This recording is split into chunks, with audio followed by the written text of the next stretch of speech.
우리가 6월달 선교의 달을 지나고 있습니다. 그래서 오늘 설교의 제목을 선교하는 교회, 선교하는 교회, 설교의 제목입니다. 여러분, 이 선교는요 예수님의 지상 명령입니다. 이 선교와 전도라고 하는 것은 했다고 잘했다고 칭찬받는 게 아니라 해야 될 일을 마땅히 한 것이다. 예수님의 지상 명령입니다. 여러분들이 믿음 생활하면서 한 가지 발견한 것이 있을 거예요. 많은 성도들을 만나면서 발견한 게 있을 거예요. 참 이상한 공통점인데, 구원받은 성도들에게는요 너나 할 것 없이 구원받은 사람들에게는 한 가지의 소원이 공통적으로 생기는 게 있는데, 그게 뭔지 아세요? 어떻게 하면 하나님을 기쁘시게 해드릴까, 이런 마음의 소원이 생긴다는 겁니다. 구원받은 성도들, 하나님의, 내가 예수 믿고 구원받고 하나님의 자녀가 되는 이 믿음이 생기면 마음속 깊은 곳에 소원이 생깁니다. 어떻게 하면 하나님의 은혜에 보답하며 살 수 있을까, 어떻게 하면 하나님의 뜻대로 살 수 있을까, 이런 마음의 소원이 생기는 것입니다. 오늘 여러분들이 마음속에 하나님의 뜻대로 살고 싶은 생각이 드시면, 마음속에 하나님을 기쁘시게 해드리고 싶은 그러한 소원이 생기면, 여러분, 이건 내가 구원을 받았다라고 하는 하나님의 증거인 줄 믿으시기를 바랍니다. 구원받은 사람들에게 생기는 소원인 거예요. 자, 그러면 우리 성도님들, 우리가 어떻게 하면 하나님을 기쁘시게 해드릴까라고 하는 마음의 소원이 생기는데, 우리 하나님, 우리의 삶의 모습 속에서 우리가 무엇을 하는 것을 보면 기뻐하실까? 여러분, 자녀를 키우고 계시잖아요. 우리 애들이 공부하는 모습을 보면 부모님은 그냥 기뻐요. 애들이 공부하는 거 보면 기뻐요. 밤에 자야 되는데 자지 않고 공부만 해요.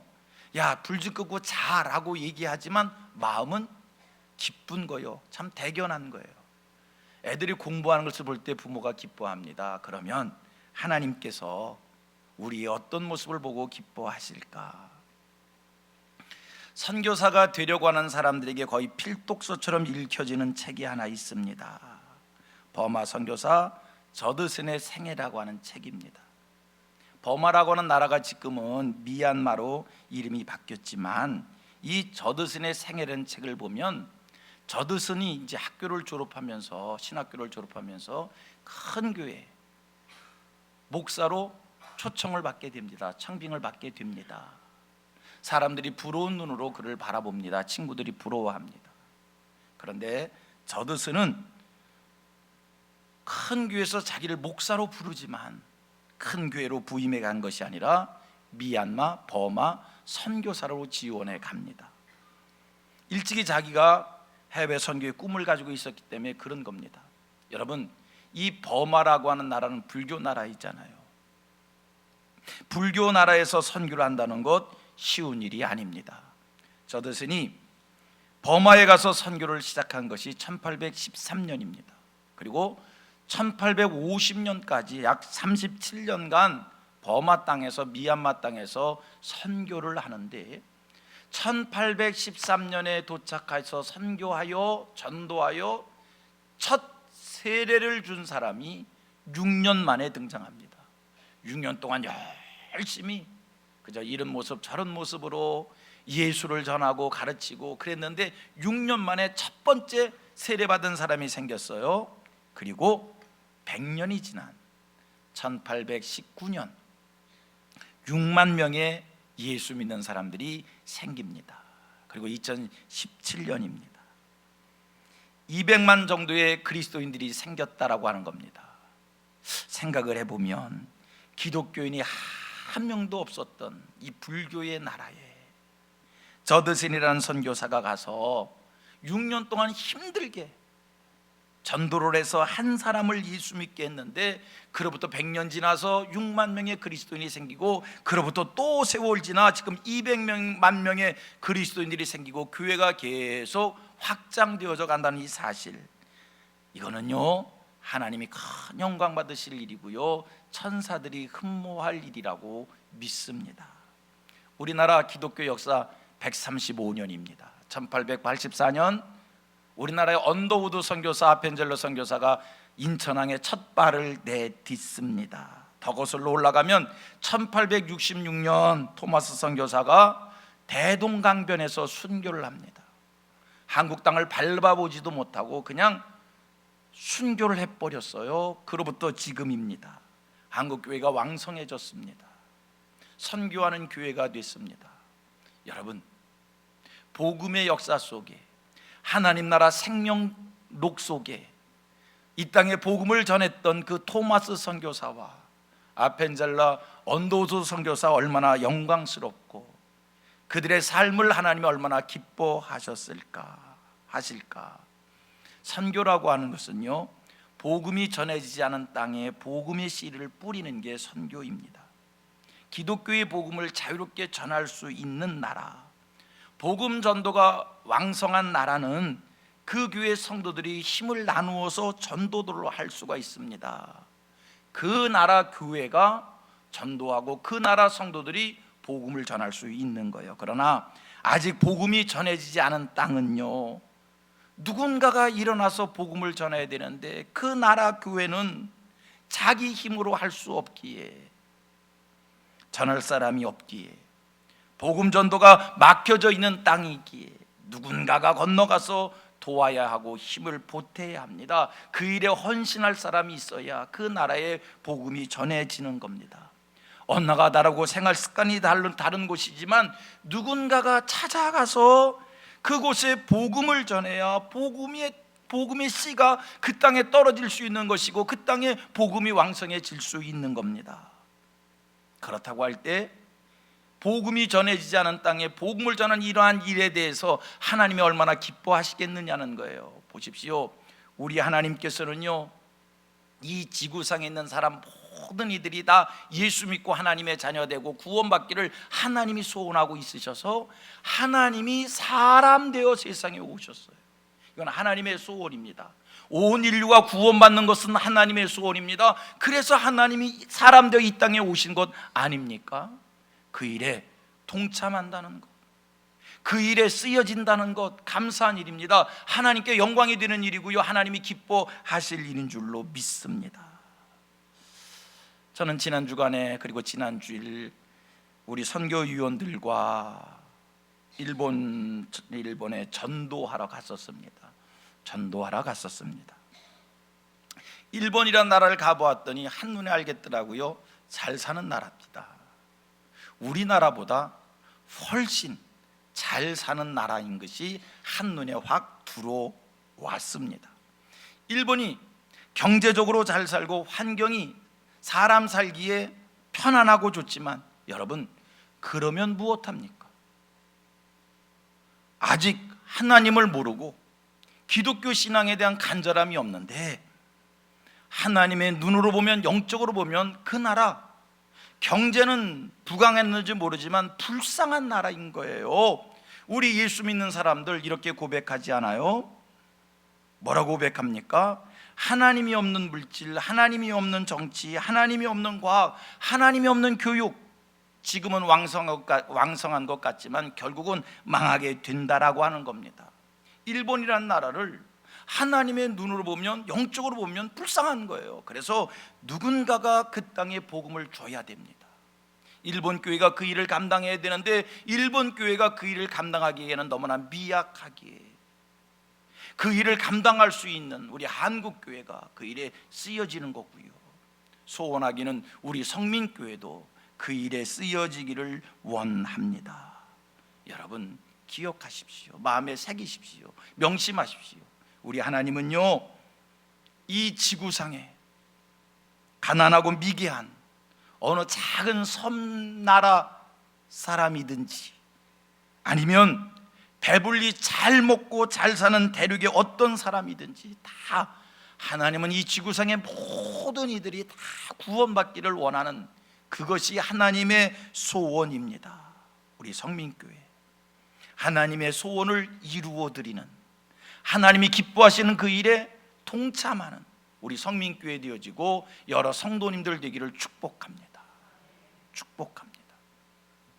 우리 선교위원회에서 참 이 선교하는 일에 온 힘을, 온 정성을 다 쏟고 있습니다. 감사한 일이지요. 하지만 담임 목사 마음은 이 선교위원회에 혼신을 다하는 일만이 아니라 그것이 우리 성도들의 관심이고 우리 성도들이 함께하는 일이 됐으면 좋겠다. 왜요? 하나님이 기뻐하시는 일이니까. 여러분, 하나님이 기뻐하시는 일을 하면 하나님께 영광이고요, 우리에겐 축복이 되는 거예요. 제가 성민교회를 목회하면서 우리 교회 40년 역사잖아요. 성민교회 역사를 더듬어 보면 성민교회 감사하지요. 지난 40년 동안 하나님께 받은 은혜가 너무 많지요. 여러분, 사람들이 모인 공동체이기에 이런 일 저런 일 있을 수 있는 거예요. 그런데 지난 40년 동안 우리 성민교회는 늘 한결같았습니다. 늘 감사한 일들이 있었습니다. 늘 하나님의 은혜와 하나님의 축복 속에 편안하게 든든히 서오는 교회입니다. 요즘에 이렇게 편안하고 은혜 있고 행복한 교회 많지 않습니다. 하나님이 우리 교회를 복 주신 거예요. 제가 생각했어요. 하나님께서 어째서 우리 성민교회를 이렇게 복을 주셨을까? 여러 가지 이유가 있겠지만 제 마음속에 이런 생각이 들더라고요. 우리 원로 목사님께서 성민교회를 개척할 때 우리 성민교회는 민족복음화와 세계 선교를 하는 교회가 되겠습니다, 그렇게 기도하고 시작했기에 그 목사님의 기도가 하나님 마음에 쏙 들어서 하나님 마음에 합해서 우리 교회를 그렇게 복을 주신 것이 아닌가. 여러분, 이 땅에 사는 동안 하나님의 은혜가 넘치기를 바랍니다. 이 땅에 사는 동안 하나님의 축복으로 사는 하늘 백성들 되기를 축원합니다. 하나님이 기뻐하시는 일을 하십시오. 감사한 것은 우리 교회 여러 부서들, 자치기관들 한 20개의 자치기관이 이 선교의 일에 동참해서 선교 헌금을 하고 있습니다.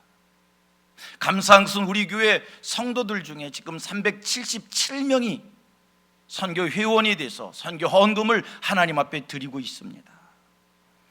그분들의 헌금을 가지고, 그분들의 헌신을 가지고, 물론 교회 예산이 거기에 더 보태지고 있지만 우리 교회는 해외 56개 선교처를 섬기고 있고요, 국내 북한 선교 기관을 포함해서 국내 63개 처에 선교를 하고 있습니다. 제가 일본 선교를 하고 일본 전도를 하고 돌아왔더니 우리 교육 목사님이 제게 보고를 하더라고요. 목사님, 우리 민꿈학교에서 다음 주에 선교 예배를 드리겠습니다. 우리 영유아부, 유치부, 저학년부, 고학년부, 중등부, 고등부, 베데스다부 할 것 없이 민꿈학교에서 선교 예배를 드리겠습니다.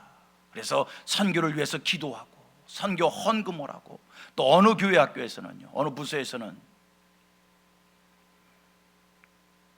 그 뭐죠? 그거 이렇게 나누는 거, 나누는 걸 뭐라고 그러지? 바자회도 하겠습니다.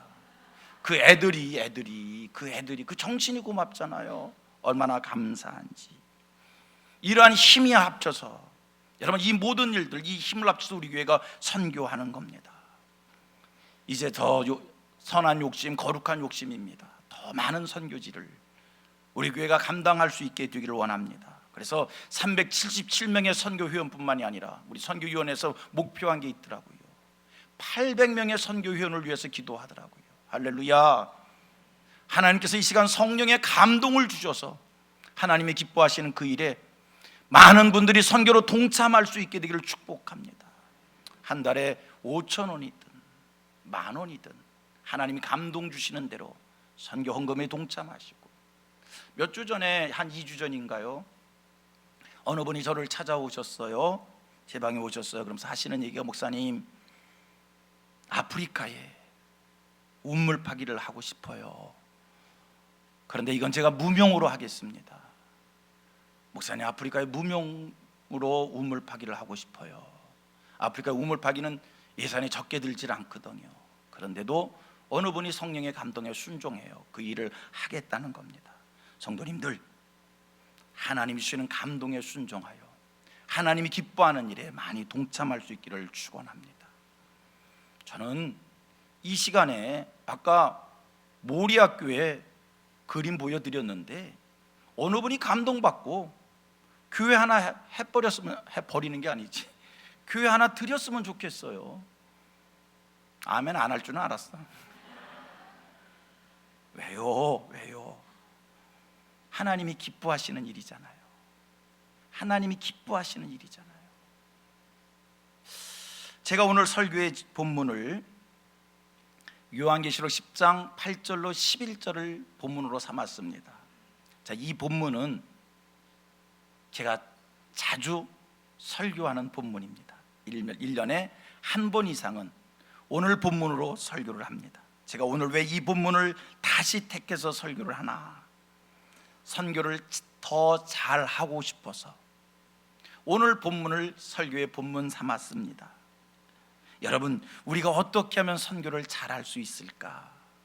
지난 시간 제가 설교를 하면서 선교를 잘하기 위해서는 어떻게 해야 되는가 말씀을 드린 기억이 있습니다. 기억 안 나시지요? 어떻게 하면 선교를 잘할 수 있을까? 불쌍히 여기는 마음, 긍휼히 여기는 마음, 예수님의 마음이 충만해야 선교를 잘할 수 있다는 말씀을 드렸습니다. 오늘 또 계속해서 말씀을 드립니다. 우리가 선교를 잘하려면 첫째는 영혼을 불쌍히 여기는 마음이 있어야 됩니다. 또다시 우리가 선교를 잘하려면 그 다음 무엇이 채워져야 될까? 선교를 잘하기 위해서는 또 한 가지입니다. 복음이 확실해야 합니다. 선교, 복음이 확실해야 잘할 수 있습니다. 여러분, 선교를 한다는 것이 복지타운을 건설한다는 것 아니고요. 선교를 한다는 것이 잘 살아보세 구호를 부르면서 살기 좋은 강산을 만드는 것이 아니고요. 선교를 한다는 것이 이념과 사상을 바꿔놓는 일을 하는 것이 아니라 공산주의 사상을 가지고 있는 사람을, 사회주의 사상을 가지고 있는 사람을 민주주의 사상으로 바꿔놓는, 여러분, 이게 선교가 아니라, 선교가 뭡니까? 선교는 이 땅에 하나님의 나라를 이루자는 겁니다. 하나님의 나라를 확장하는 그 일에 헌신하자는 겁니다. 이게 선교라고 얘기할 때, 여러분, 선교 누가 잘할 수 있습니까? 복음이 확실한 사람이 선교를 잘할 수 있는 겁니다. 아까 이재혁 선교사 선교한 것을 여러분들과 같이 봤습니다만, 이재혁 선교사 한글 교실을 합니다. 가스펠 교실을 합니다. 한글 교실이 목적이 아닌 거예요.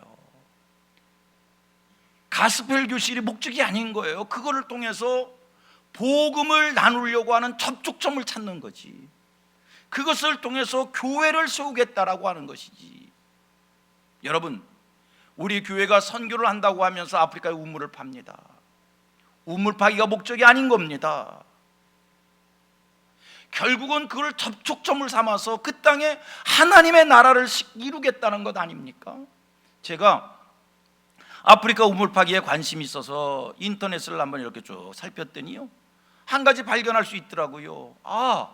아프리카 우물 파기를 세상에 쭉 살펴봤더니 원불교에서 얼마나 잘하고 있는지 우리 교회들보다 더 잘하더라고요. 우물 파기는 원불교도 할 수 있고요, 우물 파기는 어느 대기업에서도 할 수 있는 것이고요. 그런데 교회가 그 일을 합니다. 하지만 우리는 우물 파기가 목적이 아니라 그 일을 통해서 하나님의 교회를 그 땅에 세우겠다는 겁니다. 복음을 전하겠다는 겁니다. 그러므로 선교 잘 하려면 어떻게 해야 된다고요? 복음이 확실해야 됩니다. 우리 성민교회 선교 잘하는 교회 되기를 원합니다. 선교 잘하는 교회가 되기를 원하기에 우리 교회는 복음이 확실해야 됩니다. 변질된 복음 말고요. 성경 말씀대로의 원리와 원칙을 지키는 그런 교회. 제 설교를 여러분들이 들으시면 제 설교가 굉장히 본질적인 설교를 한다는 것을 느낄 거예요.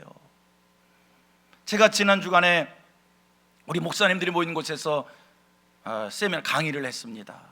제 강의를 들은 목사님들이 한결같이 하는 얘기가 있어요. 목사님은 본질적이다, 원론적이다. 목사님은 원칙적이다. 목사님은 원색적이다. 그 얘기가 칭찬인지 비난인지는 모르겠습니다만 저는 그런 얘기를 듣고 싶어요. 여러분, 세상이 너무나 바뀌었습니다. 세상이 얼마나 바뀌었는지, 이 바뀌어진 세상 속에서 성경의 원칙을 이야기하면 그 얘기가 사람들에게 어떻게 들리는지 사실 저도 걱정스러워요. 여러분, 요즘 젊은이들에게 성경의 이 원칙의 얘기를 하면 먹힐 것 같습니까? 답답하지요. 고리타분한 얘기하는 것 같지요.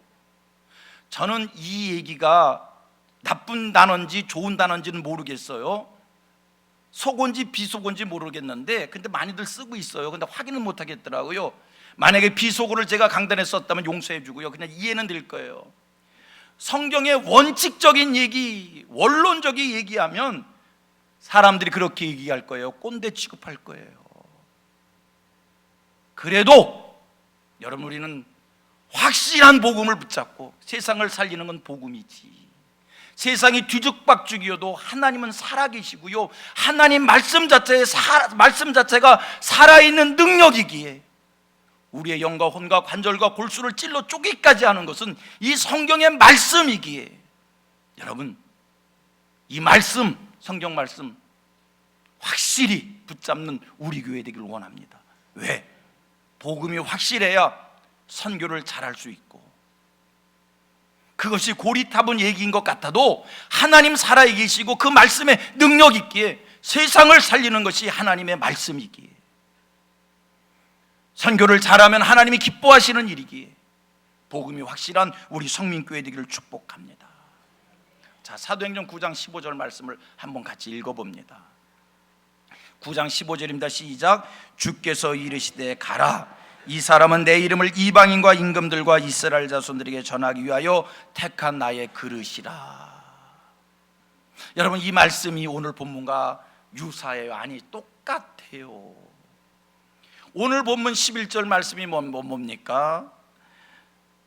그가 내게 말하기를 내가 많은 백성과 나라와 방언과 임금들에게 다시 예언하여야 하리라.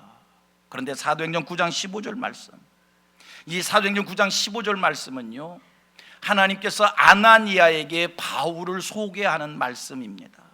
하나님이 바울을 어떻게 소개하냐면, 이 사람은 내 이름을 이방인과 임금들과 이스라엘 자손들에게 전하기 위하여 택한 나의 그릇이다라는 거예요. 이방인과 임금들과 이스라엘 자손들에게 내 이름을 전하기 위하여 택한 나의 그릇이다.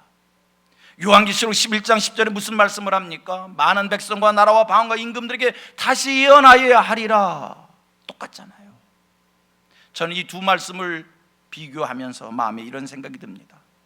2000년 전 바울을 택해서 바울을 통하여 이방인과 임금들과 이스라엘 자손들에게 예수의 이름을 전하기를 원하신 하나님은 오늘 이 역사의 마지막 때에도 많은 백성과 나라와 방언과 임금들에게 다시 예언하는 그 사람을, 그 교회를 찾고 계시구나.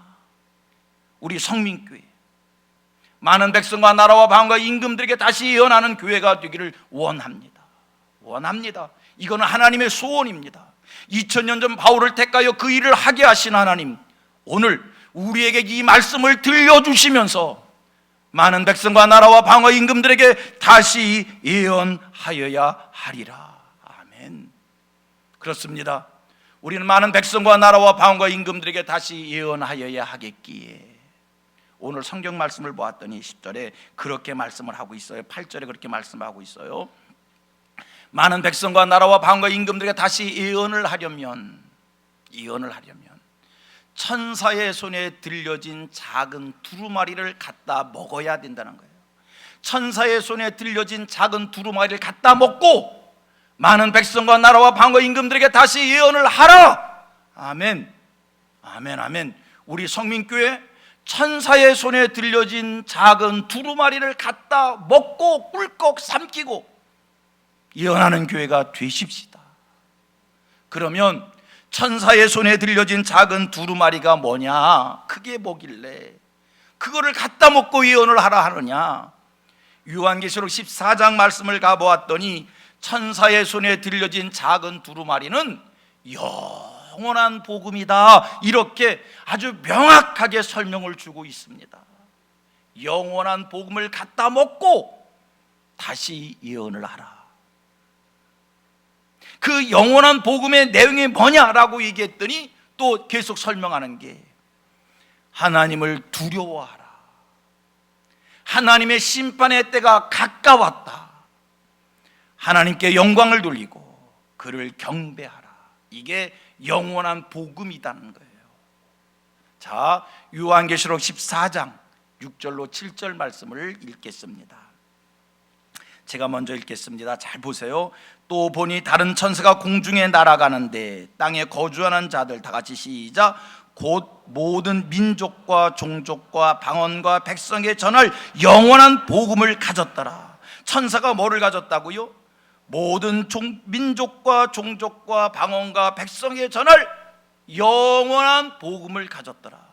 요한계시록 10장 11절에 10장 8절 이하에 천사의 손에 들려진 두루마리를 갖다 먹으라고 얘기했는데 그게 뭔가 얘기했더니 요한계시록 14장 6절에 얘기하기를 그것은 영원한 복음이다. 그리고 7절 이하에 그 영원한 복음의 내용을 말씀해 주고 있습니다. 7절 같이 있습니다. 시작. 그가 큰 음성으로 이르되 하나님을 두려워하며 그에게 영광을 돌리라. 이는 그의 심판의 시간이 이르렀으니 하늘과 땅과 바다와 물들의 근원을 만드신 이를 경배하라 하더라. 여러분, 선교를 한다라고 하는 것은, 오늘 본문의 표현을 한다면 많은 백성과 나라와 방어 임금들에게 다시 예언하는 이 일을 한다는 것은 여러분, 하나님을 기쁘시게 해 드리는 일입니다. 우리가 많은 백성과 나라와 방어 임금들에게 다시 예언한다. 그 일은 지극히 높으신 하나님을, 우리가 경외하고 경배하고 예배하는 그 하나님을 가장 기쁘시게 드리는 일입니다. 우리에게 성령의 감동을 주신 일에 순종하는 일이 많은 백성과 나라와 방과 임금들에게 다시 예언하는 일인 줄로 믿습니다. 그 예언의 사명을, 그 선교를 잘해야 되기에 복음이 확실해야 돼요. 복음이 확실해야 돼요. 이 땅에 하나님의 나라 이루겠다는 사람들이, 여러분, 교회가 하자는 것이, 전도하자는 것이, 선교하자는 것이 경제 부흥 일으키자는 것이 아니잖아요. 미개한 사람을 일깨워서 문화인이 되게 하고 공산주의를 박멸시켜서 민주주의 나라 만들자고 하는 그것이 선교가 아니라, 선교는 이 땅에 하나님의 나라를 이루는 거기에 복음이 확실해야 됩니다. 복음도 없이 무슨 선교를 해요? 복음이 흔들리는데, 내가 믿는 하나님의 말씀에 대한 확실한 믿음이 없는데 어떻게 하나님 나라를 이 땅에 세울 수가 있겠습니까? 우리 성민교회 복음이 확실한 교회 되기를 축복합니다. 세례 요한과 예수님이 회개하라 천국이 가까웠느니라 힘차게 외치시던 것처럼 우리도 많은 백성과 나라와 방과 임금들을 향해서 하나님을 두려워하라, 하나님의 심판의 때가 가까웠다, 하나님께 영광 돌리고 하나님만을 경배하라, 이렇게 부르짖어 외치는 그런 교회 되기를 축복합니다. 그런데 여러분, 우리가 이런 사명 잘 감당하기 위해 복음이 확실해야 된다는데, 이 복음이 확실하려면요, 천사의 손에 들려진 영원한 복음을 갖다 먹어야 되는데요, 말씀을 읽어보았더니 10절 말씀을 보았더니 이 천사의 손에 들려진 이 영원한 복음을 갖다 먹으면 현상이 있어요. 입에서는 꿀같이 단데 배에서는 쓰다는 겁니다. 이건 영적인 경험입니다. 영원한 복음을 갖다 먹으면 입에서는 꿀같이 다나 배는 어떻게 하다고요? 쓰답니다. 저는 이렇게 표현하겠습니다. 입에서는 꿀같이 다는데 배에서는 해산의 수고, 해산의 고통, 이런 영적 경험입니다. 무슨 뜻입니까? 우리가 하나님의 말씀을 눈으로 봅니다. 하나님의 말씀을 귀로 듣습니다. 하나님의 말씀을 묵상합니다. 그런데 여러분, 내가 눈으로 본 말씀을, 내가 귀로 들은 말씀을, 내가 묵상한 말씀을 이루려는 삶을 살 때 말씀이 그냥 이루어지는 것이 아니라 말씀을 이루는 과정이 있는 것이고, 말씀을 이루는 아픔이 있는 것이고, 말씀을 이루는 고통이 있는 것이지. 그런데 오늘 성도들이 성경을 읽는데, 말씀을 듣는데 그 말씀을 이루는 삶에 있어서는 해산의 수고가 없어요. 우리 성민교회가 예언하는 교회, 선교하는 교회, 말씀에 능력 있는 교회 되기를 원한다고 할 때, 여러분, 우리 교회는 해산의 수고로 하나님의 말씀을 이루기를 원합니다. 여러분들이 이 땅을 살아갈 때에 여러분들이 들은 말씀, 여러분들이 깨달은 말씀 그냥 흘려버리는 것이 아니라, 말씀을 그냥 마음에 담아놓고만 있는 것이 아니라 그 말씀대로 살기를 소원하여서 어떤 수고도, 어떤 희생도, 어떤 아픔도 각오하고 그 말씀 실천을 위해 몸부림치는 이런 애타는 모습이 우리 성도들의 모습 되기를 바랍니다. 그게 능력입니다. 그게 복음의 능력입니다. 그게 권세입니다. 그게 성도의 힘인 줄로 믿습니다. 하나님 살아계시다니까요. 하나님을 대충 믿으니까 성경 말씀 속의 기적을 우리가 경험하지 못하지. 성경 말씀의 원리와 원칙을 지키며 성경대로 살기를 소원하여 정말 입에서는 꿀같이 나는데 배에서는 쓰기가 해산의 수고의 고통이 있어도 그 말씀 붙잡고 살 때, 할렐루야, 그 속에 말씀의 열매가 있는 거고 복음의 능력이 있는 거고. 보십시오, 우리가 선교할 때 물질이 필요합니다. 선교할 때 기도가 필요합니다. 선교할 때 전략이 필요합니다. 그러나 여러분, 우리가 선교지에 선교하는 일에 물질이 필요하다고 해서 우리가 물질을 쏟아부으면 선교가 되든가요? 아니, 이상해요. 물질을 쏟아붓고 기도를 쏟아붓고 전략을 쏟아부어도 열매가 없습니다. 우리 성민교회 능력 있는 선교하기를 원합니다. 물질이 능력되고 기도가 능력되고 전략이 능력되기를 원한다고 할 때, 그것은 말씀을 이루는 사람이 선교의 현장에 나갈 때 말씀을 이루는 사람이 선교의 전략을 가지고 나갈 때 거기에 능력과 권세가, 열매가 나타날 줄로 믿습니다. 하나님의 말씀을 이루는 일이 먼저입니다. 우리 성민교회 선교 잘하는 교회 되기를 소원합니다. 어떻게 하면 선교를 잘할 수 있을까? 하나님의 말씀을 갖다 먹어야 됩니다. 하나님의 말씀을 이루어야 합니다.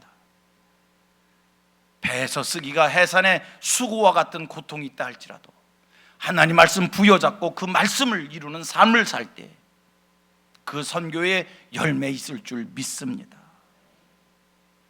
같이 한번 고백합니다. 말씀대로 믿고 말씀대로 살아, 말씀대로 능력 행하자. 여러분, 오늘 말씀대로 믿고 말씀대로 살자는 얘기가 구시대의 얘기 같은, 그 얘기 듣고 그 얘기 가지고 요새 어떻게 전도를 하는가, 이래서 교회가 부흥 안 되지, 그런 생각이 드는 사람이 있다 할지라도 여러분, 하나님 살아계시다니까요. 방법이 능력입니까? 하나님의 말씀이 능력입니까? 전략이 능력입니까? 하나님의 말씀이 능력입니까? 인간의 지식이 하나님 지식보다 우월합니까?